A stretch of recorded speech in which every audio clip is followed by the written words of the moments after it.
তো কালকে ছিল আমাদের ফিস্ট। তো সত্যি ফিস্টে খুব ভালো আনন্দ হয়েছে, কিন্তু যা ঠান্ডা, দুদিন থেকে একদমই রোদ করছিল না, তো কি বলবো। তো এরপরে মারা সবাই চলে এসেছিলো, আর আমারই যেতে একটু দেরি হয়েছিল, আমার জন্য ওরা বসেছিল। তো যাই হোক, দিয়ে তারপরে গিয়ে আমরা হালকা করে একটু টিফিন করে নিয়ে জাস্ট ভিড়টা দেখো। কালকে মঙ্গলবার ছিল, আর আমাদের কালীবাড়িতে শনি মঙ্গলবার করে পুজো হয়, মানে এই মাসটা আর কি। তো এত ভিড় আর এত লম্বা লাইন পড়েছিল পুজো দেওয়ার, যে মানে আমরা তো চান্সই পাইনি। তো সে যাই হোক, পরে আবার দর্শন করলাম। এরপরে এই যে আমার ভাইপো খুব বদমাশি করছিল, ও সবাইকে ডেকে বেড়াচ্ছিল, ঘুরে বেড়াচ্ছিল। মানে সত্যি কি বলবো, কালকের দিনটা এত ভালো গেছে, মানে বলার নেই একদমই।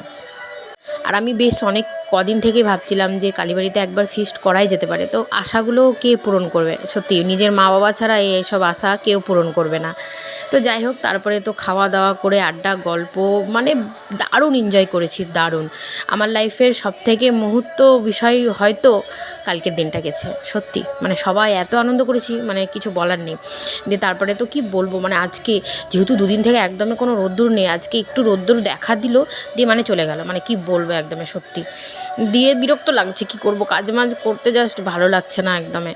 মানে এত ঠান্ডা, বাপরে কি, মানে বিরক্ত, একদমই বিরক্ত, জাস্ট বিরক্ত। তো সে যাই হোক, একটু দেখা দিয়েছিল, দিয়ে একটু দেখা করে রোদের সাথে আবার ঘরে এসে ভিডিও এডিট করে ব্যাস পোস্ট করব।